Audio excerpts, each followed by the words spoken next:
Hello guys, welcome to another episode of Ripster daily recaps and teachings. Hope everybody is having great Sunday and we're ready for next week. So I just wanted to recap some of our Friday trades, some of the Lotto trades and the option trades and the stock trades from Friday.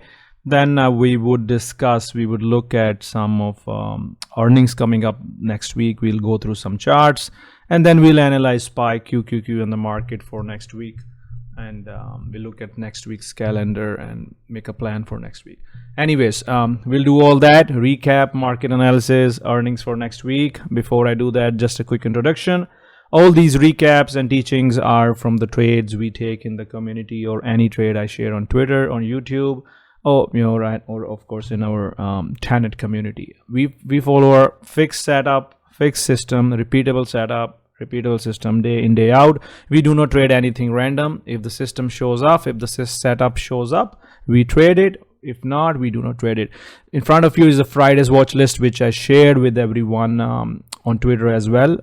So every morning, my team, all of us, we are up pre-market and we make a game plan, right? So you see the game plan that was for Friday, which, there was Microsoft, Google, Snap, Roku, a lot of names. And we see what triggers based upon our pivots, based upon our clouds, whatever triggers, we take that trade. And, we also share with the something we call as day 2, day 3 setup. So the CMG Chipotle was one of the main day 2 setup that we are going to discuss, how we made 100% on the Lotto trade there. So I'll discuss that. And then of course we share the levels with the team every day. So we share these levels. You see, these are the support and resistance levels and the pivots which help us trade based upon these levels and the EMA Clouds long or short. You can trade shares, option, does not matter. We trade everything, but on Friday we focus more on the options because there are a lot of options. If you do not know what Lotto Options is, just go back, Google, watch some videos, or go on my website, read the trading tips about the options. So we focus on that. So we'll talk about that as well, and we'll see how that Friday panned out. That was the plan. Let's start with first play for the Friday. So guys, since I'm making this video, I couldn't make my video on Friday, so I don't have my my community page to show you my live trading floor, but I did take the screenshots of my comments. I'm usually on voice first few hours on the market open, guiding everybody through the market, what SPY QQQ is doing, and trading the market SPY QQQ. I always share my screen in the community so that the traders can see what I'm looking at, and at the same time we want to trade the large caps in the direction of the market, right? If we trade in the direction of the market, it's a more higher probability. If market is strong, the longs will work. If market is weak, the shorts will work much better. So that's why we watched it all day. My screen is on live stream all day.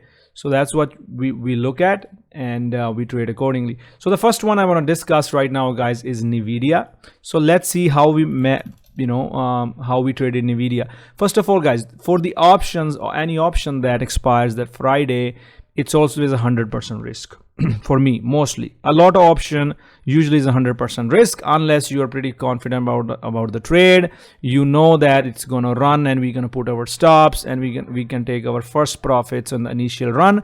In that case, you can have a little bigger size on the lottos. Like in this case, in the morning, you can have a little bigger size because we are breaking out. But when things started to chop like this, at that time you have to have 100% risk on Lotto, because Lotto can easily go, which I will show in the Chipotle, it can easily go minus 90%, and then later in the day it can go 200-300%. Lotto options, right? So I want to talk about that. We discussed that as well, but let's see what was the plan on NVIDIA, what were the levels on NVIDIA. So as you see, guys, the levels of NVIDIA, support was 834, the resistance was 848. So we already had our levels in the pre-market drawn up on NVIDIA. We already had our levels drawn up. So all we had to do was watch if there's a strength coming, if there's flow coming. So when the market opened, I noticed some strength in the semiconductors. I noticed NVIDIA is holding our EMA cloud. So this is a Ripster EMA clouds. If you're new to this video, go back, watch my other videos. And I noticed some strength. And when we do our market analysis every day in the open, this is my market analysis sheet, which I teach you how to draw in my webinars. And I was noticing that first 5 minutes, semiconductors were really strong. And there's a lot of option flow coming in for the same day. There was calls for 840, 820. So that's why I told everyone long NVIDIA versus the cloud, 850 is the breakout. The first target I gave was 861. Another thing you have to note here is, guys, most of you should know, my old students and old followers, 50 EMA break, right? When we break 50 EMA up or down, it's always a big pivot. I have repeated this many times, especially on the these daily charts. Either it's breaking down, there's a 50 EMA break the other day, that was a short. 50 EMA breakout to the upside, that's a long. So that is also giving me a lot of confidence in this trade. And then we also have 1 hour, which is bullish, so that's giving me a confidence trade too. 1 hour bullish, daily bullish, 10-minute bullish, and daily just turned significantly bullish. So that's why we took the long trade on NVIDIA. 850 breakout, 861 was first target. We might then say 661 target. Next target I gave everybody was 870, and then market was breaking out. So I told everyone, if market breaks out, you are going to get some more on your NVIDIA trade, right? So that was NVIDIA and SMCI. We were also in SMCI. I show you here the levels on SMCI was 813 breakout. So same thing was with SMCI. We were also on SMCI, and I told everyone it's going to further break out. So similar setup, you could trade NVIDIA, you could trade SMCI all day, and that's how we were doing good that day. It always, because see, it's long. This is the day to long because system is long.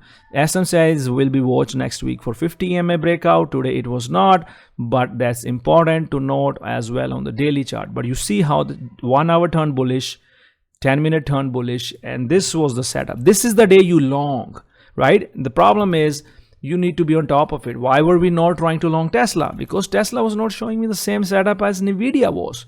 Somebody asked me, Rip, how did you know to long NVIDIA?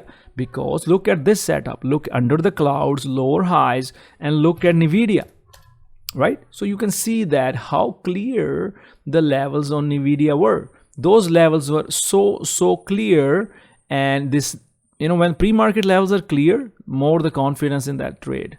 So you can see that. So that's how we started that, from the long, and we almost got $30 per share by the end of the day. Beautiful trade, NVIDIA.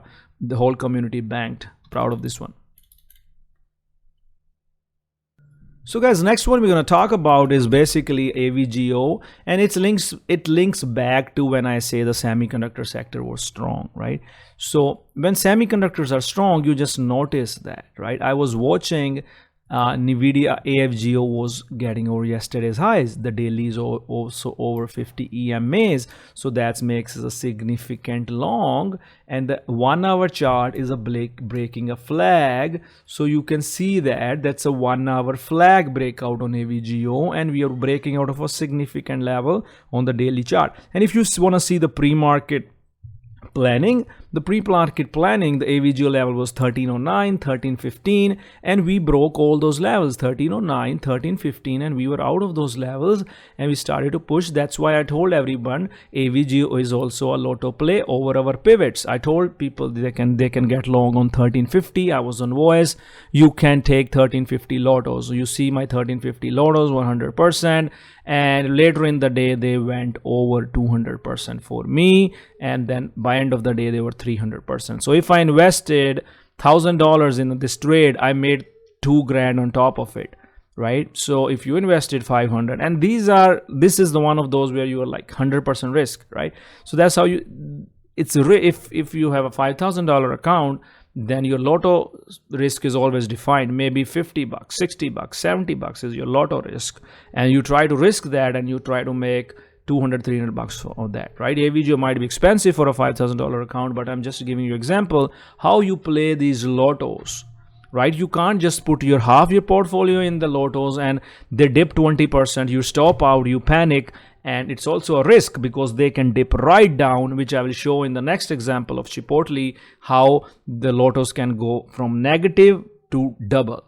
Let's go to the next one. Big winner as well, AVGO.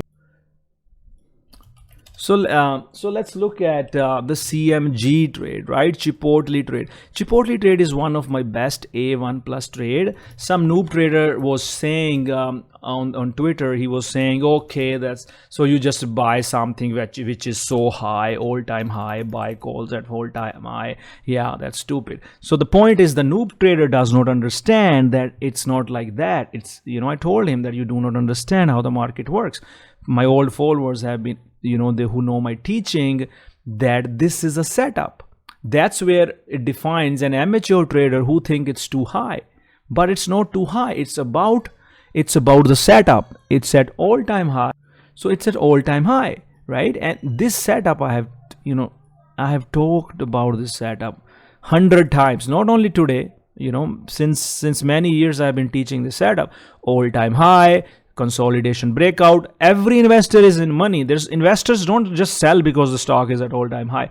They actually hold it, right? Because the earnings are good and there is consolidation breakout. The shorts are covering. The amateur noob, the average trader will think, oh, it's too high. Like somebody who commented under my tweet, right? But what did I say?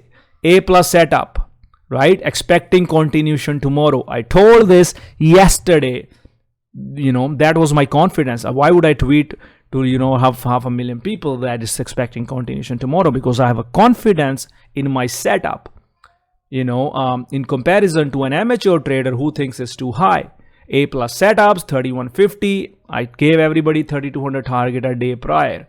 Making a next leg on Lotto Friday, I told everybody in the morning. Even if somebody got that, I wanted to trade Lotos. Yes, I could have traded next week, but I knew about this setup and I wanted to trade the Lotos, right? And by end of the day, my Lotos were 130%, but they were not always 130%. Those Lotos did, if you see here, they oscillated between 60% to minus 50%. I didn't cut at minus 50% because I assumed my risk, because this is a Lotto and it ended up at 130%. You see, that was a day 2 setup, and I gave these levels in the pre-market. If you see here, 3128, 3108, it was A plus day 2 setup, A plus day 2 setup, as well as A plus earnings setup, right? If I invested $5,000, if I'm risking $5,000, let's say, for my account risk, then I'm making $5,000 or more. Ideally, I would have loved to make more, but I missed a really good entry at the open, but I was still happy with my trading, my execution, because it held the 512 cloud all day, right? Even if you took one put, which was like $500, by end of the day, you made $600. That's a good risk reward, because Lotos are always 100% risk. It could easily go 300%, like I just showed you AVGO. But the point is, it was at minus 50%. Did I cut it? No, I held it. And then finally it paid me. I was expecting more, that if we break 3200, sadly we did not.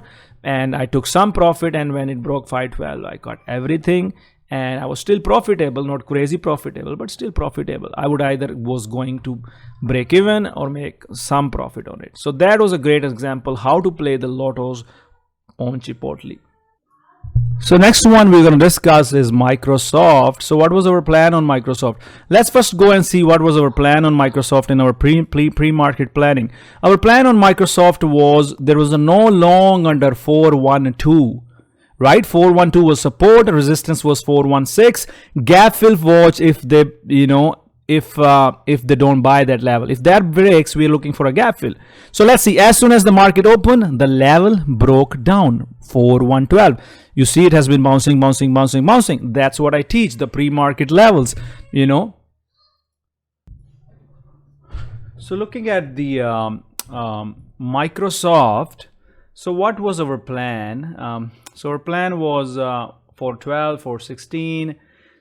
So as you see, as soon as the market opened, we flushed right at that 412. So that told me that we are supposed to be short.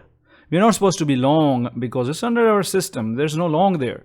So I told everyone, amateur short scalp, cover on the way, 406 is your first target, right? That I told that everybody right at the open. I told that, you see 933 is when I told everyone that that's our short target. And what happened here? Look, let's see what happened. So let's see, it's gonna be a lot of fun here if we try to understand what happened here.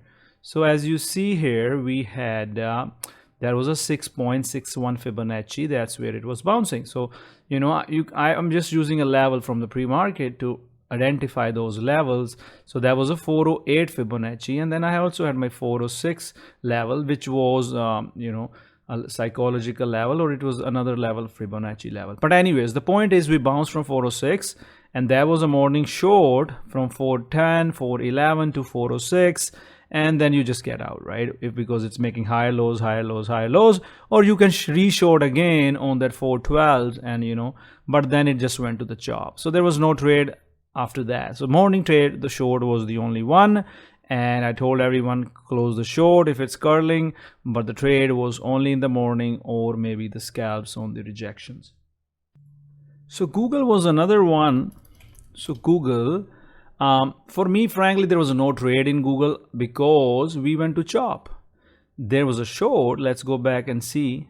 And it was 172 was a support and 176 was a resistance. And look where it has been bouncing here initially from that 172 support zone. It has been bouncing. So definitely for me, there's no long because it's under the clouds. And it tried to bounce, and I would have gone long if it went over the clouds, but Revel never really went over it. So I told everybody you can short scalp the amateur move, right? If you're short scalping from 173, but then you have to cover at 172s, and then later in the day it did break 172. It did give you $2 short if you were patient enough, but there was definitely no long. Intraday, I kept talking about the 172 level all day, and short scalp versus 173. On the 172 break, you risk $1, you made $2 short, maybe something on the puts, but there was nothing really A plus on Google the other day. Now we'll see what it does tomorrow. I mean, Monday, and if it goes down, then we might have a gap fill or some kind of gap fill. It doesn't have to be. I mean, maybe it can pull back to 1 hour support and bounce.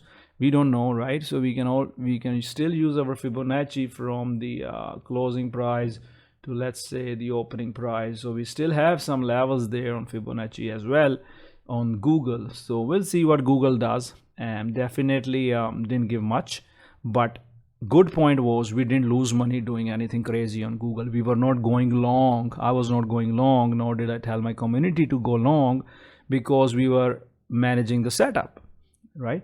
So that was good, right? So Google, Microsoft were good setups, and how we managed it, it's a great example of doing a good execution. You should be proud of a good execution. It's not about always making money. It's about having a good execution, not getting greedy, because in these setups, I have lost money previously. I'm trying to go long here thinking it would come back and try to short, then it swipes into my face. Not this time. I was very cautious.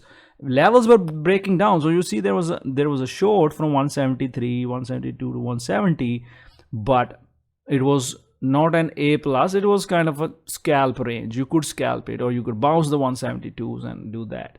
But at a high level, there was, you see this, this zone was not really a trend trade zone. It was like a scalp zone. You see there was no trend. After it hit here, it went sideways. So you need to understand that. So let's look at one more trade, which was in the community, was ROKU short. So before I do that, let's go back and see what was the plan on ROKU. Neutral to bullish if 60 holds. So if 60 doesn't hold, then it's a short. And right away it gave up 60. Right away it gave up 60, and then it was a short. Win came in right away when it was breaking down. He wanted to short versus the same 60 level that we discussed, because look here, right? There was a daily level, it was breaking down. And it was a nice short from 60. Even if you added 58, so you got to 56. I can show you in 3 minutes. But the plan is there was no long, right? There was no long. There was a short. wherever you entered on 3 minutes chart, you could have made like few dollars there. If you were fast, you would have made right away at the 60 breakdown. But after that, it went into chop, and then again there was no trade there. Now it's on watch for day 2, because if Roku breaks this 56, we are going back to 52 levels. So was a good trade in community Roku. All right, guys, let's look at the market for next week. It's going to be a very volatile week, guys. Next week, let's look at our weekly calendar. So so on Tuesday, nothing on Monday, but on Tuesday we have AMD, SMCI, Amazon earnings. That's going to be huge, guys, especially for the chips. AMD and SMCI earnings are going to be great. Give us nice volatility, post earnings, pre earnings, so that we'll be watching that. Then Wednesday is a huge day of FOMC rate decision at 2 p.m. Eastern, and then Fed Powell speaks. Those probably will be the huge mover. Wednesday probably will be a huge mover. There will be a lot of volatility, and then we have Thursday with Apple earnings. So, and then Friday non-farm payrolls. But I expect any rate decision, this is what will move the market. So let's see what SPY QQQ is telling us. Although the full week is full of volatile events, Fed doesn't speak, but otherwise I think there's somebody speaking on Friday. But the most volatility will be that the Tuesday, Wednesday, and Thursday. Those 3 days would be crazy. Wednesday and Thursday, I would say. So SPY, guys, we talked about this big level. So right now SPY is testing 50 EMA, this 519 level. It has to push over this level to show us a bullish pivot. If something bullish comes out of the FOMC, maybe we run into FOMC, I don't know. But this is the level we'll be watching today on SPY, 519.30, 510, and that level holds, we can push higher. Similarly for QQQ. There's a resistance as 433. That's the level we'll be watching for a bullish bias into FOMC. We don't know what would happen after the FOMC, but definitely that's something we would watch. This would also move with AMD, Amazon earnings. That should impact it as well. Let's have a quick look at VIX. VIX is pretty bearish. So any move of VIX under 15 and SPY QQQ VIX over the 50 EMA clouds that I just showed you would mean a bullish bias for us on the market this week. But again, this will all go out of the way if something happens on FOMC. So we don't know. Use the pivots for now. VIX would be 15. Looking at US dollar, it's pretty strong. It's kind of a flagging. Any big push on US dollar will be not good for market. So as you see, that market is at a resistance. VIX is at a support. So it's a lot of inflection points all together with FOMC and all. Hopefully we do not chop tomorrow, Monday, and maybe we have some movement on Tuesday, and then of course Wednesday and Thursday. But this is how we will have a bias. Looking at TLT, the bonds and TNX yields. Yields are pretty strong as well. Everything is pretty strong, and for market, so we have to watch that as well. Yields are not good. If yields moves higher, market moves lower, so that's usually what happens. So we will watch that. Looking at individual names, guys, Google reported the earnings. We already discussed that any pullback in Google will impact QQQ, so watch that. There's a gap. I don't really think it's gonna fill the gap. Maybe it pulls back, holds some level, unless market is pretty bearish, and then so we have to watch that. Microsoft as well. There's a gap here. If Microsoft fills down the gap, then it's going to impact QQQ as well, the market. QQQ would move with AMD SMCI as well on Tuesday, so be vigilant, watch that as well. So let's look at some earning plays for next week. So we have a lot of earning plays coming up next week. I have made this list. I'll probably tweet this for you guys. So we would be watching all these earning plays. So we always make a list, and you can see there's some big dogs here. Amazon is reporting, then SMCI, and Lilly in the biotech is reporting. That's what I'm going to watching as well. Lilly hanging right at the support. Better not break this support after the earnings. So it won't be good for it. And then the bullish buys is over 745. Lilly is something I like to trade before and after the earnings. I'll be watching that. I'll be watching some travel stocks like EXPE, It has a gap. Previously we did a good trade on EXP when it was right at hundreds. This was our swing. And then BKNG is also reporting the booking holdings. Should be somewhere here. You know, they both move together, so we're watching those, EXP and BKNG as well. And talking about Apple, guys, Apple is really at the support. If it has to push after the earnings, that would be the risk, 161 area or 169 area. So based upon that, we would make a decision. If you are an investor, Apple investor, you're holding it, I think risk reward is a good with the stops of 160. You can hold it, and because that's a proven support here, when it's reclaimed 168 as well. So definitely a good risk reward for Apple to report a blowout earnings, so that, you know, traders can trade versus this proven support. So this should keep eyes on run up in case we run up this week from Monday to Thursday. If Apple starts to push into the earnings, although there's a resistance up there, so we're watching that. The other names I'm watching for the earning is Square. You know, if it fails after the earnings, there's some room down as well. PayPal, very nice consolidation. It's a good opportunity for it to report something good. BILL, beaten down name. SoFi, which is our current swing, tenet swing. So we wanted to push over this $8, and that would be bullish. I mean, there's not much risk to the downside. The support is what, $7, $6.50. If SoFi does bad, it probably pulls back to 7, and that'll be a buying opportunity versus the risk of 640s. But in case it breaks 650, 640s, then there's a problem here, because then it can pull back to 5s. So understand that if you're SoFi investor.